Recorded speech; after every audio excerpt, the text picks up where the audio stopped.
Hello बच्चों, कैसे हैं आप सभी। स्वागत है आप सभी का फिर से एक बार साइंस कैफे पर। एक बार फिर से मैं आपके लिए वीडियो लेकर आया हूं। और हम लोग अभी लास्ट टाइम, आप लोगों को अगर ध्यान होगा तो हम लोगों ने लास्ट टाइम जो बात कर रहे थे, इससे प्रीवियस वीडियो जो मैंने आपको दिया उसमें मैंने बात की है सॉल्युबिलिटी को लेकर के। सॉल्युबिलिटी पर हम लोगों ने, अगर आप प्रीवियस वीडियो देखेंगे तो सॉल्युबिलिटी पर हमने बात की है। तो आज हम लोग बात करने जा रहे हैं उसी का नेक्स्ट पोर्शन, लेकिन उससे पहले मैं आपको एक रिकेप देता हूं। रिकेप में मैं आपको क्या बताने जा रहा हूं। रिकेप में हमने डिस्कशन किया था हेनरी लॉ।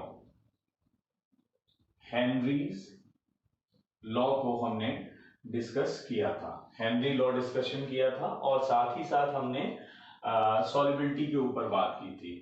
रिकेप में सॉल्युबिलिटी के ऊपर बात की थी। तो अभी एक बार फिर से मैं ले लेता हूं, एक बार मैं फिर से सॉल्युबिलिटी के ऊपर थोड़ा सा चर्चा करूंगा और हेनरी लॉ पर बात करूंगा। तो आइए देखते हैं सॉल्युबिलिटी क्या होती है। सबसे पहले अगर आप सॉल्युबिलिटी के बारे में अगर बात करें तो मैंने सॉल्युबिलिटी बताया था the maximum amount of solute that can be dissolve. कोई भी सॉल्यूट आप लेंगे और उस सॉल्यूट का मैक्सिमम अमाउंट किसी भी सॉल्वेंट के अंदर, मैक्सिमम अमाउंट कैसा, मैक्सिमम अमाउंट, ठीक है। तो किसी भी सॉल्यूट का मैक्सिमम अमाउंट आप किसी भी सॉल्वेंट में जितना ज्यादा से ज्यादा डिसॉल्व करा देंगे at a specific temperature and pressure, ठीक है।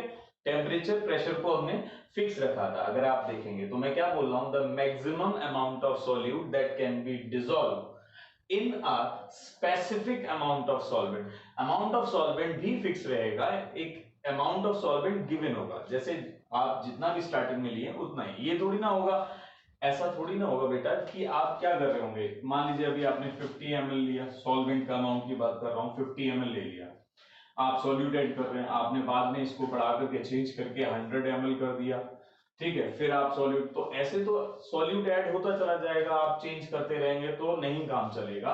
आपको लेना है कि स्पेसिफिक, अगर आप 50 ml लेके चले तो 50 ml ही रखिए, आप 100 ml लेके चले तो 100 ml लेके चलेंगे।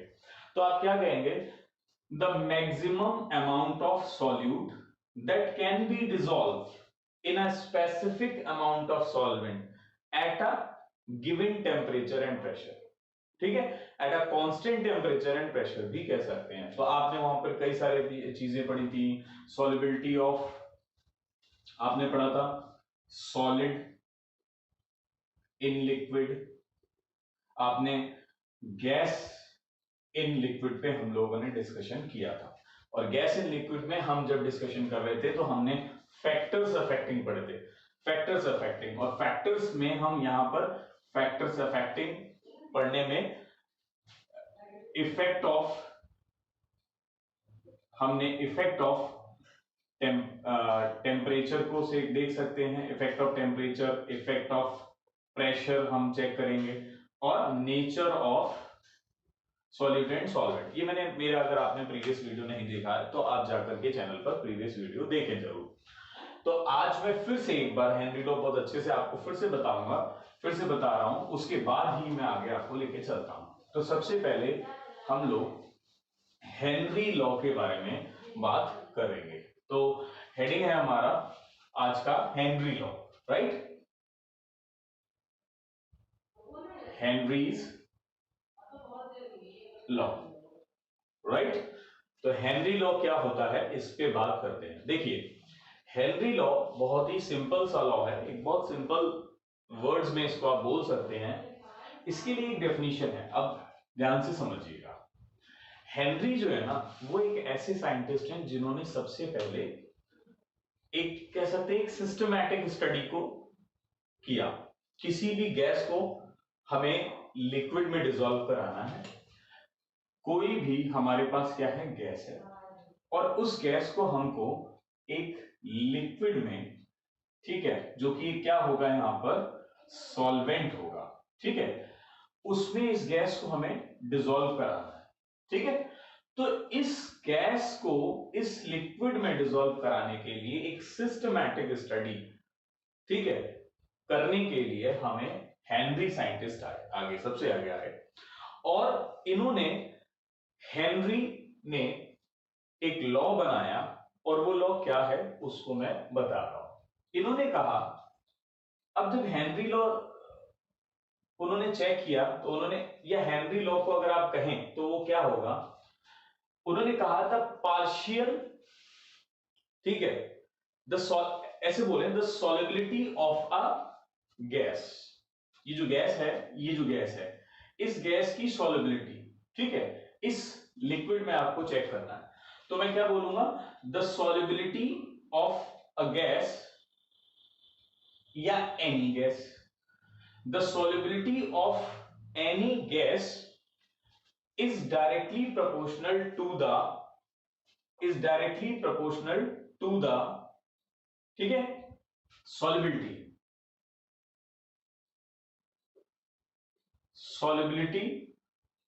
ठीक है, of gas is directly proportional to the partial pressure of gas over the solution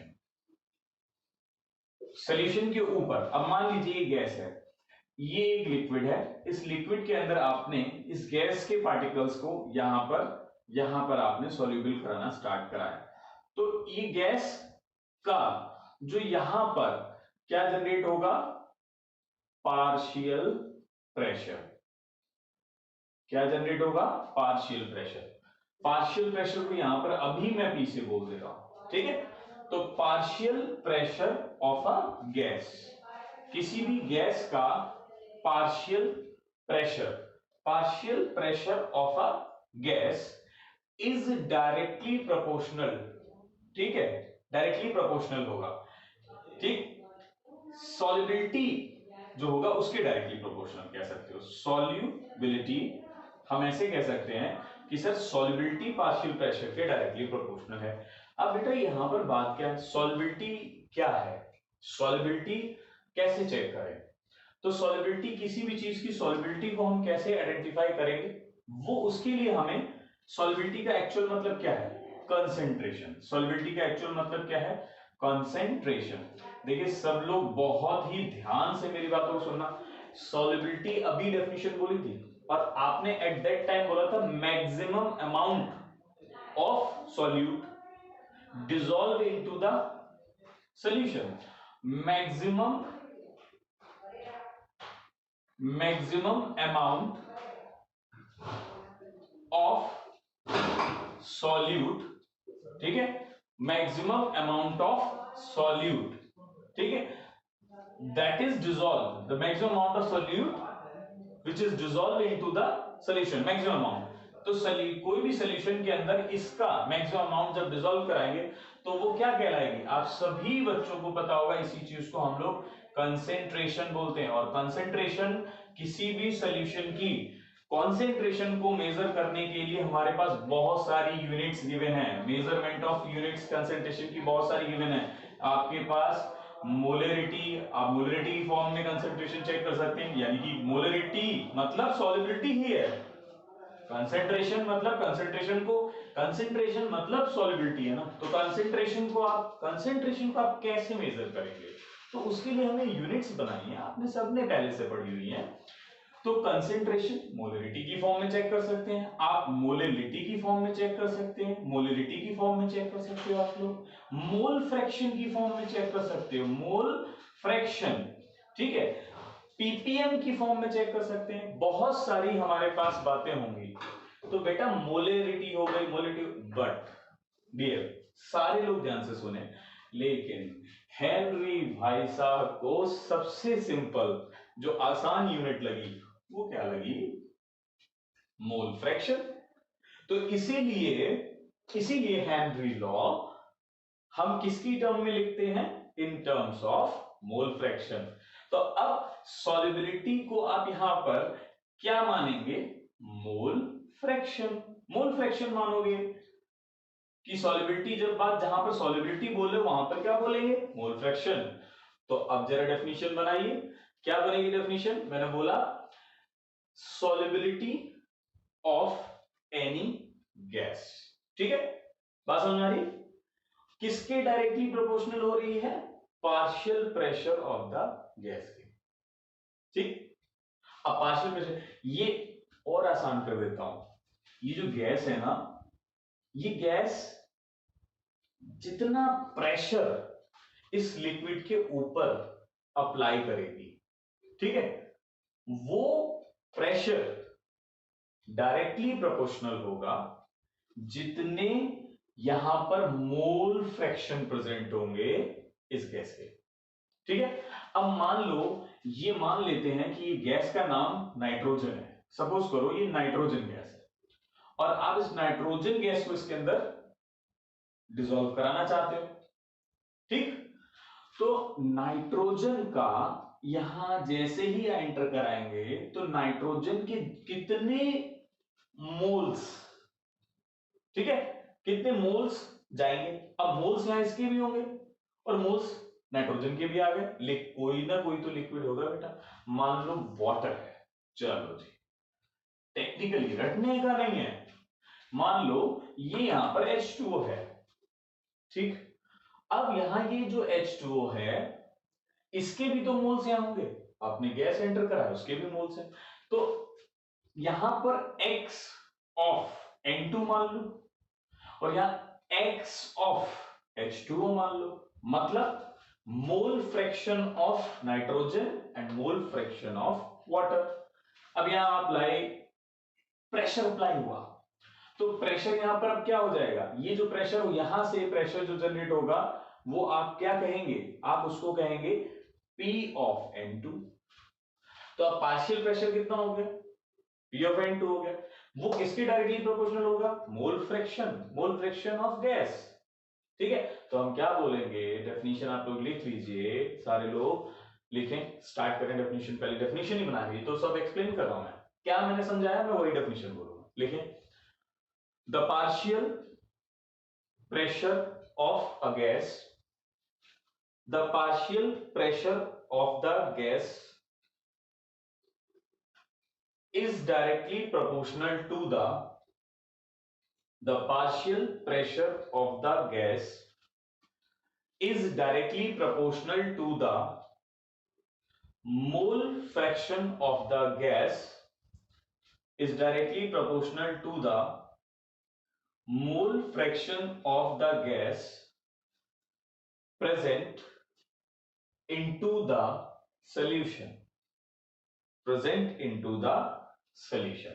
समझ में आ गया, आपने क्या लिखा, आपको समझ में आया, क्या लिखा सर, सर जितना, जिस गैस की सॉल्युबिलिटी, बेटा सारे लोग ध्यान से समझो, मैं जल्दीबाजी नहीं कर रहा हूं, मैं आप लोगों को समझा रहा हूं, आप टेक्निकली माइंड मत अपना डाइवर्ट होने देना, ठीक है। मैं क्या बोल रहा हूं, कोई भी गैस आप डिसॉल्व करा रहे हो, सपोज करो, ठीक है, आप एक, ये एक कंटेनर है और इस कंटेनर में एक लिक्विड फिल है, ठीक है, लिक्विड फिल है, और इस लिक्विड के अंदर हमने यहां पर एक गैस को एंटर करा दिया, मान लो वो CO2 ही है, कार्बन डाइऑक्साइड। तो जैसे ही CO2 को आप एंटर कराओगे, ठीक है, तो इस CO2 को जब आप इसमें एंटर कराओगे तो जितना प्रेशर ये CO2 लगाएगी, अगर ये प्रेशर लो है, ठीक है, बात समझना, अगर ये प्रेशर लो है तो यहां पर मोल फ्रैक्शन ऑफ CO2 भी कम होंगे, समझ गए, और अगर ये प्रेशर हाई है तो मोल फ्रैक्शन ऑफ CO2 ज्यादा होंगे, मेरी बात समझ गए। तो देखा जाए कि जितना प्रेशर, जितना ज्यादा प्रेशर होगा उतनी ही अधिक सॉल्युबिलिटी होगी, एक जनरल टर्म भी बोल सकते हैं आप लोग। तो द पार्शियल प्रेशर इसलिए यहां पर मैं कॉल कर रहा हूं बिकॉज जब सॉल्यूशन में जाएंगे तो सॉल्यूशन में कुछ वेपर्स इस लिक्विड के भी होंगे और बाकी तो है ही है, N2 के भी हैं, गैस के भी हैं, मतलब N2 क्या कोई भी गैस हो सकती है। तो बिना बिल्कुल कंफ्यूजन के बिल्कुल सटीक तरीके से दिमाग में बिठा लीजिए, the partial pressure of the gas is directly proportional to the, देखो मैंने क्या किया, डायरेक्टली प्रोपोर्शनल किया, is directly proportional to the mole fraction of the gas. किसके? Mole fraction of the gas के। ठीक है। अब जो मैंने इस नाइट्रोजन की टर्म में अगर मैं डेफिनेशन बना के देता हूं तो आप लोग समझिए, आप लोग सब अपने दिमाग में लगाएंगे और क्रॉस चेक करेंगे कि सर क्या यही, ये आप दिमाग में लगाइए, मैं तो लिखने जा रहा हूं लेकिन आप दिमाग में पहले सोचिए, अपनी कॉपी पर पहले लिख कर देखिए।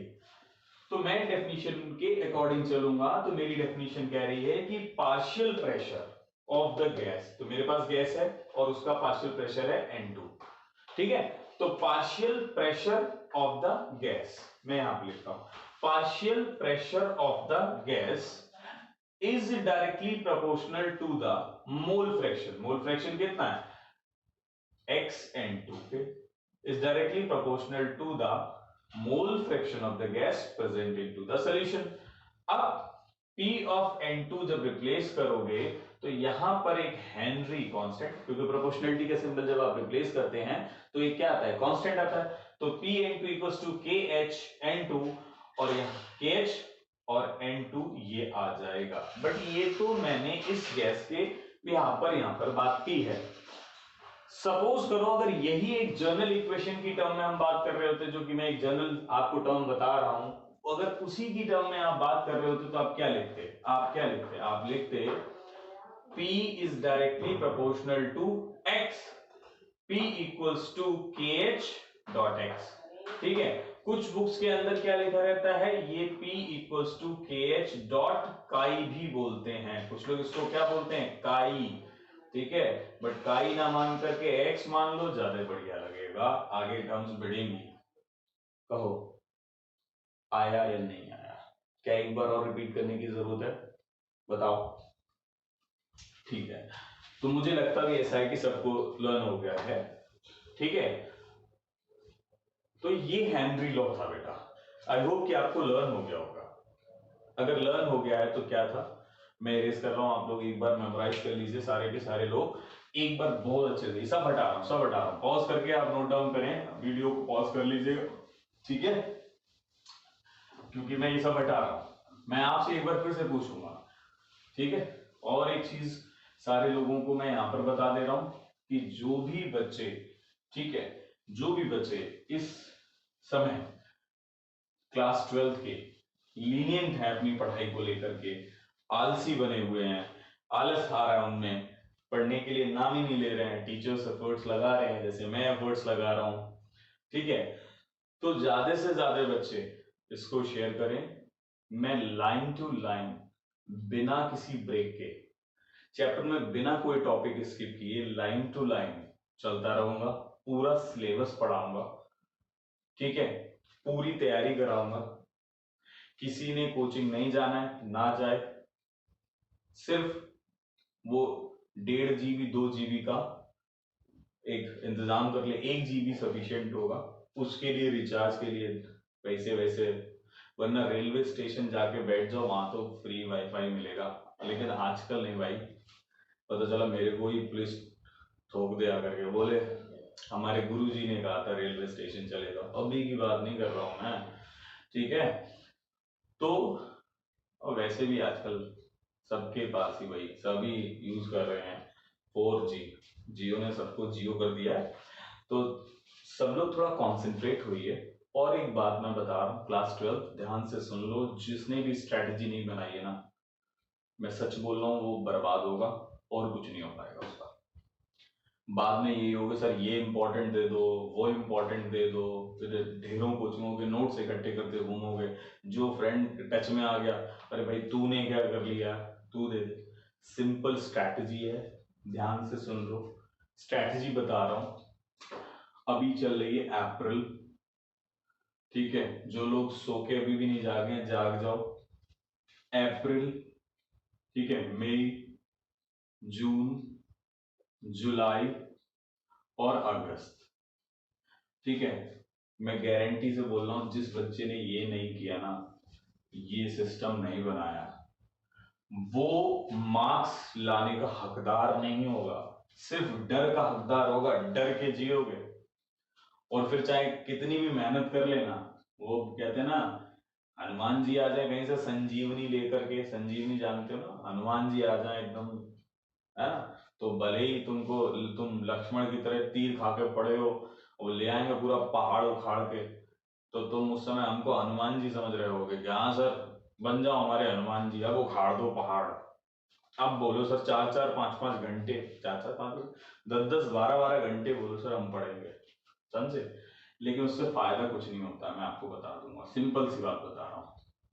ये आपका मंथ 1, ये 2, ये 3, ये 4, ये 5, 5 महीने का सिलेबस टारगेट कर लो।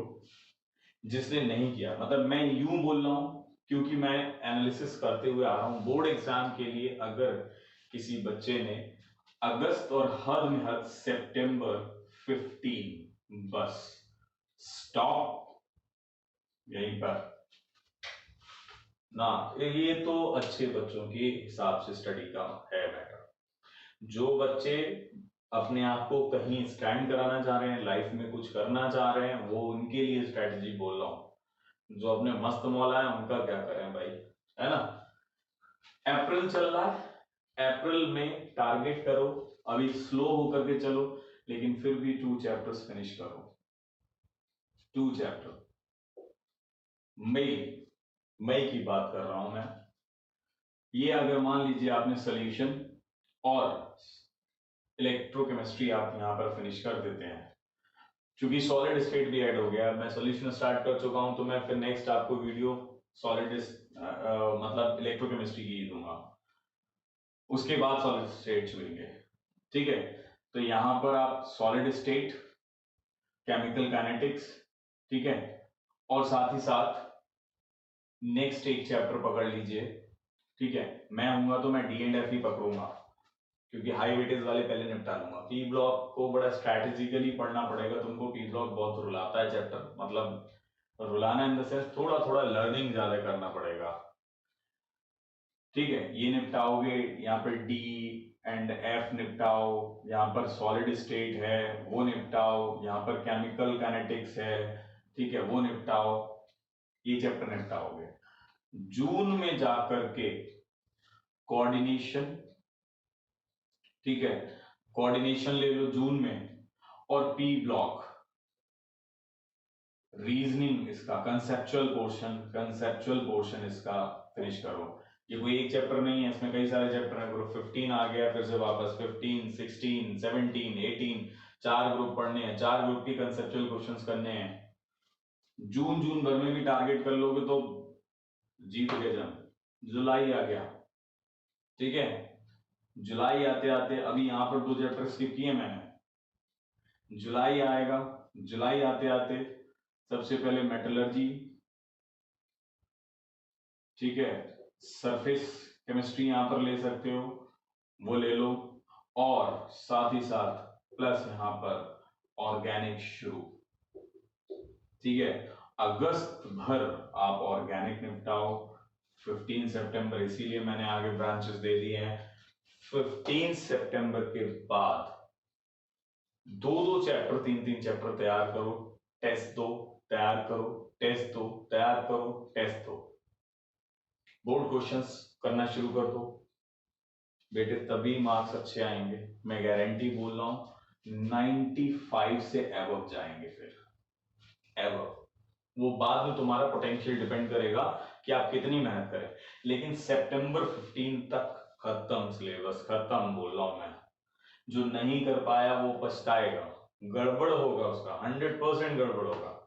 ठीक है, तो ये आज छोटी सी स्ट्रैटेजी बताई है, इससे थोड़ा ज्यादा ही चलने की कोशिश करो, क्योंकि अभी तुम स्कूल जा रहे होते नहीं जा रहे होते, वहां अपने 6 आवर्स की स्टडी, सेल्फ स्टडी तो नहीं मिलती, लेकिन अभी तुम ये कोरोना जो आया है उसकी वजह से तुम घर पे ज्यादा से ज्यादा मैक्सिमम स्टडी कर सकते हो, ज्यादा से ज्यादा स्टडी कर सकते हैं अपन। 4-4 5-5 घंटे एक एक सब्जेक्ट को, 4 घंटे दे दिया, 3 घंटे दे दिया, मैं तो बोलता हूँ कि 3-3 आवर्स कर लो, सबका 3 घंटा फिजिक्स, 3 घंटा केमिस्ट्री, 3 आवर्स मैथ्स या बायो, 6 घंटे ये हो गए तुम्हारे। और उसके बाद कम से कम ज्यादा नहीं तो मैं मानता हूँ 3 आवर्स, और फिर रिवीजन का भी रखो, एवरीडे रिवीजन, तब 9 आवर्स टू 10 आवर्स जो दे रहा होगा, 9 to 10 आवर्स देंगे आप, तो समझिए आप अच्छा चल रहा है। ठीक है, तो मैं बिल्कुल स्किप नहीं करूंगा, और मैं कोई प्रमोशन नहीं कर रहा हूं इस तरीके से कि आप कोई वीडियो प्रमोशन कर रहा हूं, मैं लाइन टू लाइन पढ़ाऊंगा,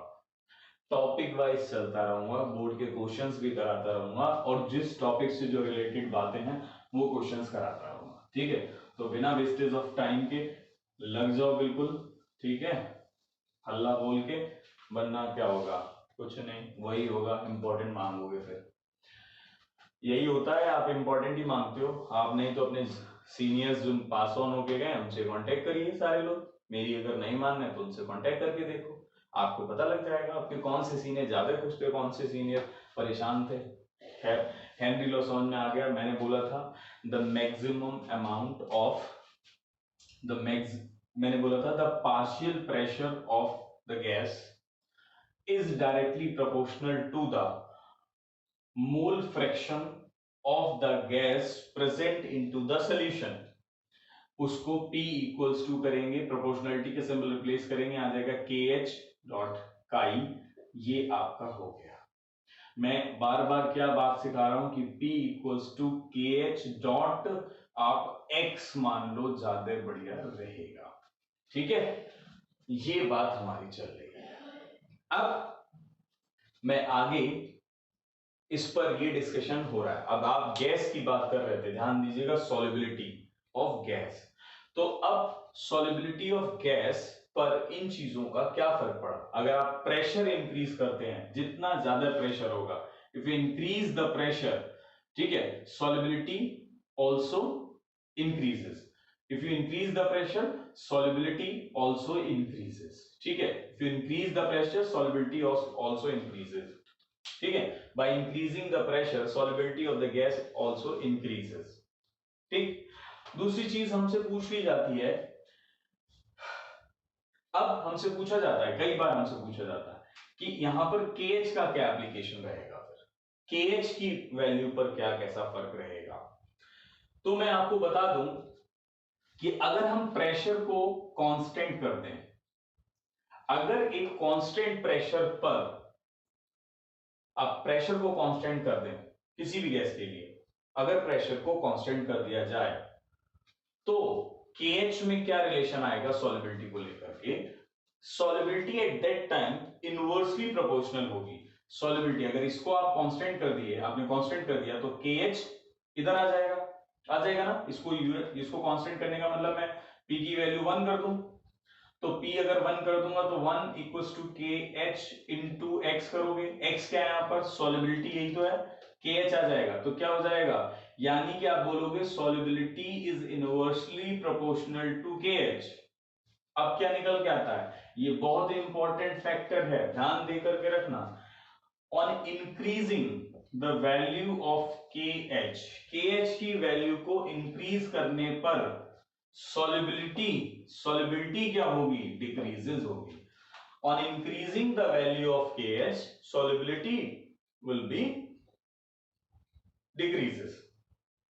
ठीक है, अब KH पर टेम्परेचर का रिलेशन देखना है कि टेम्परेचर से KH का क्या रिलेशन रहेगा।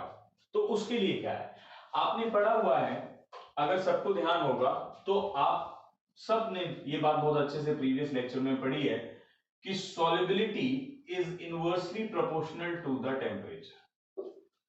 अगर आप टेम्परेचर देखेंगे, मैंने क्या कहा था, अभी हम लोग इस पे चर्चा कर भी लेंगे, अगर नहीं भी किसी ने सुना है तो अभी सुन लो, सॉल्युबिलिटी टेम्परेचर के इनवर्सली प्रोपोर्शनल है। अगर टेम्परेचर बढ़ाओगे तो सॉल्युबिलिटी ऑफ गैस डिक्रीज होगी, किसी भी गैस की। यहीं पर तो क्वेश्चन आता है, why aquatic animals are more comfortable in winters as compare to summer. Winters में क्या हुआ, टेम्परेचर कम है, टेम्परेचर कम होने की वजह से सॉल्युबिलिटी क्या हो गई, इंक्रीज हो गई, तो वहां पर उनको ऑक्सीजन बहुत अच्छे से प्रोवाइड हो जाएगी, एकदम बेहतरीन उनका जीवन चलता रहेगा, लाइफ साइकिल उनकी बहुत बढ़िया चलती रहेगी। बात समझ गए? तो टेम्परेचर का रिलेशन क्या है? इनवर्सली रिलेशन है। अब देखो यहां पर solubility is inversely proportional to the temperature, और solubility is inversely proportional to किसके है? KH के। तो ये KH और T आपस में कैसे हो गए? मतलब KH कम करोगे सॉल्युबिलिटी बढ़ेगी, टेम्परेचर कम करोगे तो सॉल्युबिलिटी बढ़ेगी। मतलब मैथमेटिकली क्या मैं ये नहीं कह सकता कि सॉल्युबिलिटी, इसका मतलब यहां पर जो इफेक्ट हो रहा है वही वो इफेक्ट कर रहा है। इसका मतलब तो ये हुआ कि KH is directly proportional to the temperature. अगर टेम्परेचर बढ़ाओगे तो KH की वैल्यू भी इंक्रीज होगी, अगर KH की वैल्यू कम होगी मतलब टेम्परेचर कम होगा तो KH की वैल्यू भी कम होगी। तो एक पॉइंट आपको ये दिमाग में बिठाने वाला है, एक पॉइंट आपको ये दिमाग में बिठाने वाला है, और ये कंक्लूजन ये बिठाने का है। ये तीन कंक्लूजन मैंने हेनरी लॉ पे ही आपको बताया है, ध्यान से सुन लीजिएगा, ठीक है? हेनरी लॉ पे। अब एक बात सुनो, ग्राफ भी पूछा जाता है, बुक्स के अंदर ग्राफ भी दिया एनसीईआरटी के अंदर।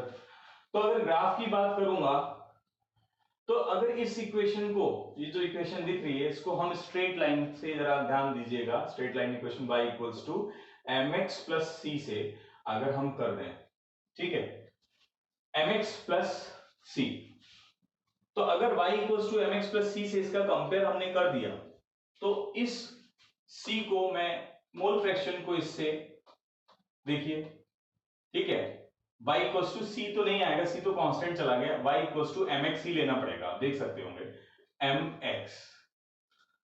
तो x इक्वेशन को आप मोल फ्रैक्शन से कंपेयर करेंगे और y एक्सिस को आप प्रेशर से। तो ये रहा आपका x एक्सिस और ये रहा आपका y एक्सिस। y एक्सिस को p से और x को मोल फ्रैक्शन से करेंगे, तो कैसा आया कि क्या चलना चाहिए, ये KH अगर कांस्टेंट हटा देंगे तो डायरेक्टली प्रोपोर्शनल होगा, यानी डायरेक्टली प्रोपोर्शनल होगा तो ऐसे जाएगा। तो स्लोप का फॉर्मूला, स्लोप इक्वल्स टू क्या हो जाएगा? KH हो जाएगा। दिस इज द, मेरी बात समझ गया ना? ये बहुत सिंपल सी बात है। आप ये स्ट्रेट लाइन इक्वेशन होती है y equals to mx plus c, c नहीं लिया है बिकॉज c कांस्टेंट वहां पे है ही नहीं, तो y इक्वल्स टू mx कर दिया। m क्या है? tan थीटा, थीटा का ये रहा, यहां से ओरिजिन होगा, तो p ये हो गया, x ये हो गया। दोनों कैसे हैं? अगर kh हटाओगे तो डायरेक्टली प्रोपोर्शनल होगा, जितना p बढ़ेगा उतना मोल फ्रैक्शन बढ़ेगा, जितना p बढ़ेगा उतना मोल फ्रैक्शन बढ़ेगा। तो कैसा हो गया? एक स्ट्रेट लाइन आपको मिलेगी, और वो स्ट्रेट लाइन जो ये दिखेगा, ये जो स्लोप है, ये स्लोप KH कांस्टेंट को रिप्रेजेंट करेगा। So this is the Henry law.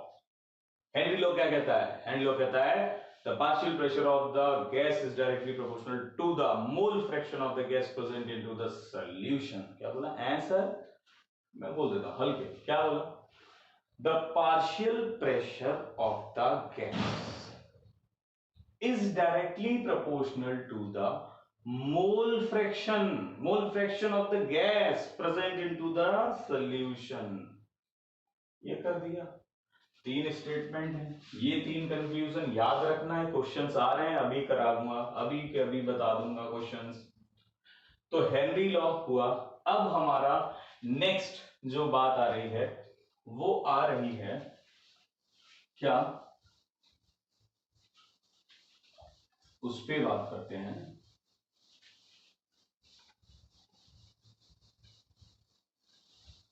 Applications of Henry law. अब मैं यहां पर जो बात कर रहा हूं वो बात कर रहा हूं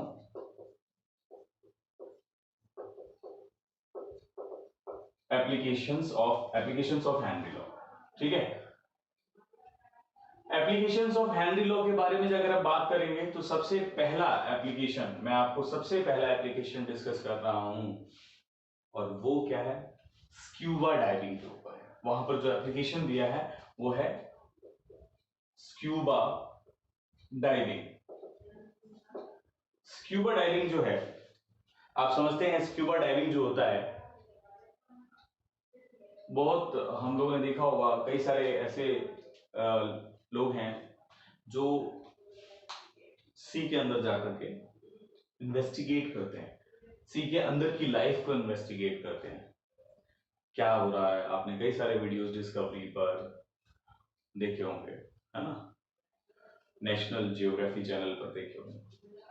तो आजकल तो नेट है, बहुत सारे वैसे ही हमको दिखते रहते हैं। आजकल तो लोग वॉलपेपर भी ऐसे लगाते हैं, अंदर पुचुक ऐसे घूम रहे होते हैं फिश वगैरह, लेकिन इतना क्लियर कट दिखाते हैं वाटर के अंदर की चीजें दिख रही होती है। इस तरीके का वॉलपेपर देखा होगा ना, देखा। तो स्क्यूबा डाइविंग क्या है कि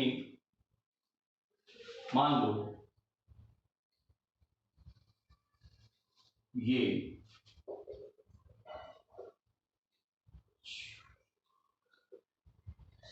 है भैया बहुत बड़ा समंदर, सी है, ठीक है। और ये यहां पर एक पर्सन जिसका नाम है क्या, हाँ भाई वही रामलाल। रामलाल जो है एकदम स्विमिंग कॉस्ट्यूम पहन करके और अपने बैक पर एक सिलेंडर लगा लिया, क्योंकि उसको अंदर तो ऑक्सीजन मिलेगी नहीं, सांस नहीं ले पाएगा। रेडी है भाई साहब जंप मारने के लिए, ठीक है। और इनके बैक पे एक हमने सिलेंडर गैस का लटका दिया है, ठीक है। इधर को खींच रहा है सिलेंडर ने पानी में जाने के लिए। तो ये जो गैस का जो सिलेंडर है, ठीक, और जो इसमें है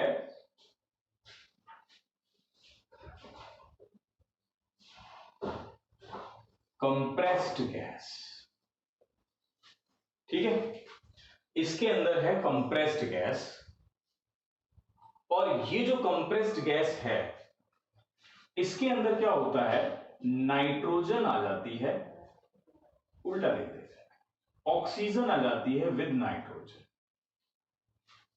ठीक है। ऑक्सीजन आ जाती है, ठीक, ऑक्सीजन आई, नाइट्रोजन भी आ जाती है साथ। लेकिन अभी ये कहां पर है, प्लेन पर है, सरफेस पर, प्लेन एरिया पे है, अभी ये प्लेन में है। तो प्लेन में होने की वजह से यहां पर जो प्रेशर है वो भी नॉर्मल है, यहां पर तो नॉर्मल प्रेशर होगा। ये जो यहां पर है अभी कैसा प्रेशर है, इस जगह पर प्रेशर कैसा होगा, नॉर्मल प्रेशर है, ठीक है। तो नॉर्मल प्रेशर पर इसकी सॉल्युबिलिटी कम होती है बॉडी के अंदर, ब्लड के अंदर। ऑक्सीजन की जैसी रहती है वैसी रहेगी, बट अब इन्हें जंप लगा दी, बचुक, ठीक है, डगड़ आ गए यहां पे समंदर में नहा के, और भी नमकीन हो गया, खूबसूरत हो गया, ठीक है। चलता जा रहा है, समंदर को रेस्ट्रिक्ट मत करो, बह रहा है, इधर चला मैं उधर चला, ठीक है, बह रहा है, लहर ज्यादा ऊपर उठ गई है। तो जैसे ही ये पर्सन भाई साहब गए अंदर, ठीक, डेप्थ में जा रहे हैं। अब एक फॉर्मूला पढ़े होंगे, हमने बचपन में पढ़ा था, P इक्वल्स टू होता है HdG, ठीक है, यानी H D density, G gravitational force, सब हटा दिया। मुद्दा यह है कि P is directly proportional to H, और ये H है डेप्थ, ठीक है। जैसे जैसे डेप्थ बढ़ेगी वैसे वैसे क्या बढ़ेगा, प्रेशर बढ़ेगा, और प्रेशर बढ़ा तो ऑक्सीजन इसकी बॉडी में जा रही है, कोई प्रॉब्लम नहीं, कोई प्रॉब्लम नहीं। लेकिन प्रॉब्लम ये थी, हाई प्रेशर पर ये नाइट्रोजन भी इसके ब्लड में घुलने लगी, डिसॉल्व होना स्टार्ट हो गई, और वो भी अच्छे से। डेप्थ में जा रहे तो चल रहा है डेप्थ में, ठीक।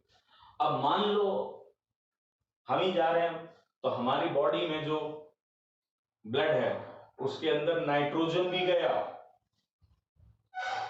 अब अचानक से इधर एक जलपरी आ गई और इनने अटैक मार दिया जलपरी पे, जलपरी ने अटैक मार दिया, तो ये बाइसर एकदम फचाक से ऊपर आए,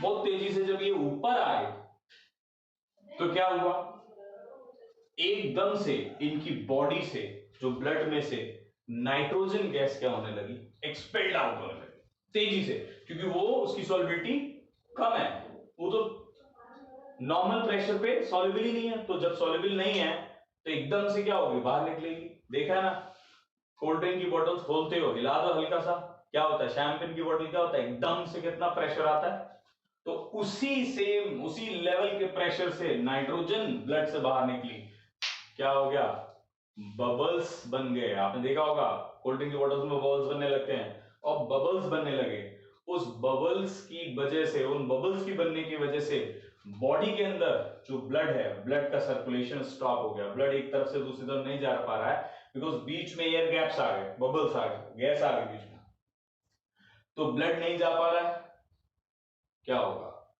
ब्लड जब बॉडी को नहीं मिलेगा तो नर्वस सिस्टम डिस्ट्रॉय होने लगेगा, और पर्सन, नर्वस सिस्टम डिस्ट्रॉय होगा तो पर्सन की प्रॉब्लम बढ़ेगी, एक तो वहां से इसको प्रॉब्लम होना शुरू हो जाएगी, डेथ हो सकती है, दूसरा ब्लॉक जब होगा और गैस जब निकलेगी तो वेन्स फूल जाती हैं और वो ब्लास्ट करने लगती है, ठीक है, ब्लास्ट करेंगी, ब्लड इंटरनल ब्लीडिंग हो जाएगी जिससे आपकी डेथ हो सकती है, और वो ब्लास्ट जो होती है ना, वेन्स जो फट रही हैं, ब्लास्ट होता है बॉडी के अंदर, इंटरनल ब्लीडिंग हो जाती है, उसको बोलते हैं bands, formation of band, BEND, band, उन्हीं को बोलते हैं bands, formation of bands, bands बन जाती हैं, तो उस वजह से पर्सन की डेथ हो जाएगी।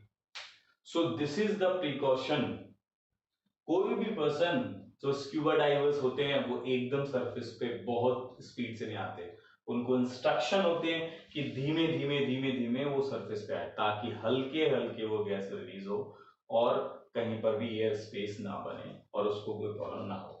तो ये बात समझ में आ गई, ठीक है, क्लियरली आ गई समझ में, नहीं आई हो तो बताओ, हैं रानी, श्वेता, गरिमा, सुमित, अजहर, सबको आ गया, ठीक है, सबको आ गया, तो सलमान आ गया, ठीक है, तो आगे बढ़ता हूं मैं,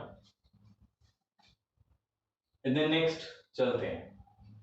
फर्स्ट एप्लीकेशन हो गया scuba diving, second application number 2, ठीक है, ये नंबर 2 जो एप्लीकेशन है वो एनसीईआरटी में भी आपको मिलेगा, आप पढ़ेंगे एज इट इज मिलेंगी सारी चीजें। देखिए होता क्या है कि हम एक हाई, किसी हाईली एरिया में जा रहे हैं, हिली एरिया में हाइट पे कहीं चढ़ रहे हैं, मान लीजिए हमारा प्लेन एरिया है और हम जो है चढ़ गए किसी माउंट पर जाकर के, हर मैदान फतेह कर, हर मैदान फतेह, अब ये हमें जाकर के यहां पर, ठीक है, कुछ करके दिखाना है फतेह, तो क्या हो गया, चढ़ गए भाई, चढ़ना शुरू कर दिए, ठीक है, चढ़ रहे हैं, ठीक है, चढ़ रहे हैं, चढ़ रहे हैं, जैसे जैसे ये ऊपर की तरफ चढ़ रहे हैं, ऊंचाई पे चढ़ रहे हैं, हाइट पे जैसे जैसे जा रहे हैं, यहाँ तो कुछ नहीं, यहाँ हाइट बढ़ी, फिर यहाँ हाइट बढ़ गई, यहाँ हाइट बढ़ गई, तो हाइट बढ़ती जा रही है, हाइट जब पर जाएंगे इट मींस कॉल्ड एल्टीट्यूड, जैसे जैसे हाई एल्टीट्यूड आएगा प्रेशर जो होगा वो डिक्रीज करेगा, प्रेशर क्या हो गया, डिक्रीजेस, अब एक प्रेशर डिक्रीज हुआ तो कौन डायरेक्टली प्रोपोर्शनल है, solubility, solubility also decreases, solubility भी कम होने लगी, किस चीज की, solubility of oxygen in blood, ये भी कम होने लगा, जब ये कम होने लगेगा ना तो decrease amount, decreasing of oxygen level in the blood at high altitude, इस प्रॉब्लम को बोलते हैं एनॉक्सिया, और एनॉक्सिया के अंदर, एनॉक्सिया जनरेट कैसे हो रही है आपको दिख रहा है, एनॉक्सिया जनरेट होने से पर्सन की थिंकिंग एबिलिटी कम हो जाती है। एक तो थिंकिंग एबिलिटी कम हो जाती है, इस वजह से वो उसका जजमेंट प्रॉब्लम हो जाता है, जिसकी वजह से वो किसी भी हिल एरिया से गिर सकता है, डेथ हो सकती है। दूसरा, उसके ब्लड में जब ऑक्सीजन नहीं रहेगी, क्योंकि प्रेशर रहेगा तभी ऑक्सीजन बढ़ेगी। ऑक्सीजन, आप प्रेशर और कम कर दिया तो प्रेशर कम कर दिया तो ऑक्सीजन की सॉल्युबिलिटी ब्लड के अंदर कम हो गई।